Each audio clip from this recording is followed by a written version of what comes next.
Mob আর রাজনৈতিক কর্মসূচি দুইটার মধ্যে পার্থক্যটা আগে বুঝতে হবে। আপনি কোনো একটা রাজনৈতিক দলের কর্মসূচিকে মব বলতে পারেন না, এটা আমি এর আগেও বলেছি যে গণ অধিকার পরিষদের তারা একটা নিবন্ধিত রাজনৈতিক দল, তাদের কর্মসূচিকে যদি আপনি মব বলেন, কালকে বিএনপি, জামাত কিংবা এনসিপির কর্মসূচিকেও অন্য কেউ মব বলা শুরু করবে।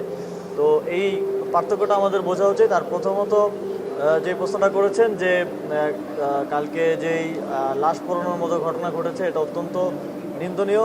সরকার ইতিপূর্বেও বারবার বলেছে যে মাজার সহ যে কোনো এই ধরনের প্রতিষ্ঠানে হামলা সরকার প্রশ্রয় দেবে না। তবে সেখানে আমরা জেনেছি যে ইতিপূর্বেই স্থানীয় জনগণের পক্ষ থেকে জেলা প্রশাসন বরাবর চেষ্টা করা হয়েছিল এটা মীমাংসা করার জন্য। তো সেখানে কোন কোন অফিসারের আসলে দায় আছে এবং কাদের নিবৃত্ত থাকার কারণে কিংবা দায়িত্ব পালনে অবহেলার কারণে এই ধরনের পরিস্থিতি তৈরি হয়েছে, সেটা আমরা দেখব এবং তাদেরকে অবশ্যই এটার জন্য জবাবদিহিতার আওতায় নিয়ে আসা হবে এবং ভবিষ্যতে কেউ যেন এই ধরনের ঘটনা না ঘটায় সেটা আমাদের আহ্বান থাকবে। ডিজাইন, এলিগেন্স, বিউটি, সেরা পণ্য সবার জন্য জেভিকো। ধরেন নবার একটা রাজনৈতিক দলকে যদি আপনি বলেন, ধরেন জাতীয় পার্টিকে তো নিষিদ্ধ করা যেতে পারে, অনেক সিস্টেম আছে আমাদের সরকারি প্রক্রিয়া অনুযায়ী, কিন্তু ধরেন কয়েকজন মিলে সেটাকে পুড়িয়ে দিচ্ছে, এটা তো মানে যে কোনো দলের বিপক্ষে যে কেউই করতে পারে। ধরেন কারো যদি বিএনপিকে ভালো না লাগে, এনসিপিকে ভালো না লাগে, কিংবা অন্য কোনো রাজনৈতিক দলকেও ভালো না লাগে, তাহলে তো সেও এটা করতে পারে। সেই ক্ষেত্রে আসলে সরকারের পক্ষ থেকে এই জায়গায় তো একটা স্ট্রং মেসেজ দেওয়া উচিত যে অফিসিয়ালি অনেক পদ্ধতি অনুযায়ী সেটাকে বন্ধ করা যেতে পারে, কিন্তু এবং যে কেউ সপ্তাহে এক সপ্তাহের মধ্যে 2 দিন 3 দিন পুড়িয়ে দিচ্ছে জাতীয় পার্টির অফিস, বন্ধ করা যেতে পারে নাকি এটা এরকম হতেই থাকবে? আমরা অবশ্যই এই ধরনের কার্যক্রমকে নিরুৎসাহিত করি। তবে এই ঘটনার সূত্রপাতটা যেখানে হয়েছিল সেখানে আমার জানা মতে প্রথম হামলাটা জাতীয় পার্টির পক্ষ থেকে করা হয়েছিল। আপনি 16 বছর ধরে 17 বছর ধরে এই দেশে একটা ফ্যাসিবাদ কায়েম করার জন্য যেভাবে সহযোগিতা করে গেছেন, তারপরে জুলাই গণঅভ্যুত্থানের পরে এই ধরনের দৃশ্যটা দেখানোটা আমি মনে করি যে এক ধরনের বোকামি এবং রাজনৈতিক একটা দিক থেকেও এক ধরনের বোকামি কার্যক্রম। এবং তারা কাদের থেকে সাহস পেয়ে, কাদের সাপোর্ট পেয়ে এ ধরনের কার্যক্রমে যুক্ত হয়েছে সেটাও খতিয়ে দেখার দরকার প্রয়োজন আছে বলে আমি মনে করি।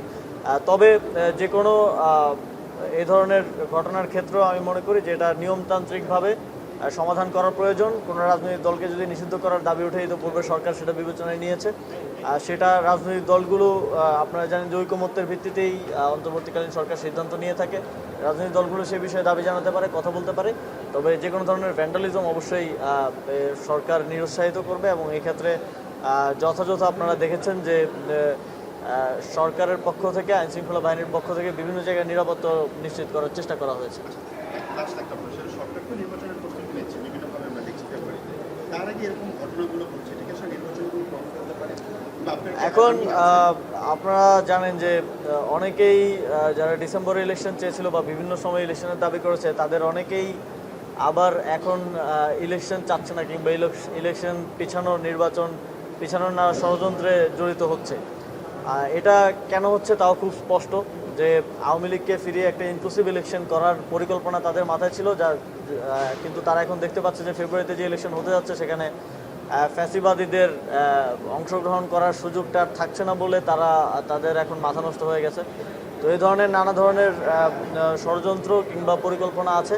তবে আমরা এই সরকারের যে 3টা গুরুত্বপূর্ণ এজেন্ডা, সংস্কার, বিচার এবং একটা গণতান্ত্রিক রূপান্তর, সেদিকে এগিয়ে যাচ্ছি। আপনারা জানেন ইতিমধ্যে জুলাই সনদের কার্যক্রম প্রায় শেষের দিকে। আমরা মনে করি যে এই জুলাই সনদ বাস্তবায়নের একটা গ্যারান্টিড প্রক্রিয়ার মাধ্যমে, সবার ঐকমত্যের মাধ্যমে একটা বাস্তবায়নের দিকে আমরা যাব এবং পরবর্তীতে সরকার নির্ধারিত সময়েই একটা জাতীয় নির্বাচন আয়োজন করা সম্ভব হবে এবং নির্বাচন বানচালের যারা স্বপ্ন দেখছে নানাভাবে নানা কারণে, তাদের ফ্যাসিবাদী শক্তি ছাড়া যদি একটা ক্যাবিনেট হয়ে যায়, তাহলে এইখানকার যারা গত 16 বছরের যারা এস্টাবলিশমেন্ট বিভিন্ন জায়গায় যাদেরকে এস্টাবলিশ করে দিয়ে গেছে ফ্যাসিবাদী আওয়ামী লীগ, তাদের স্বার্থে এটা এক ধরনের আঘাত হিসেবে আসবে বলে আমরা মনে করি। আর সেই জায়গা থেকে অনেকেই নির্বাচন বানচালের চেষ্টা করবে। তবে আমরা মনে করি যে যারা গণতান্ত্রিক মূল্যবোধে বিশ্বাসী। রাজনৈতিক দল থেকে শুরু করে সিভিল সোসাইটি থেকে শুরু করে আমাদের অন্তর্বর্তীকালীন সরকার সবার সহযোগিতা এবং জনগণের স্বতঃস্ফূর্ত অংশগ্রহণে এবার একটা সুষ্ঠু এবং সুন্দর একটা নির্বাচন আমরা আয়োজন করতে পারব। পরশুদিন আদালতপাড়ায় আমাদের সময় টেলিভিশনের একজন সাংবাদিককে আহত করা হয়েছে আইনজীবীদের মাধ্যমে।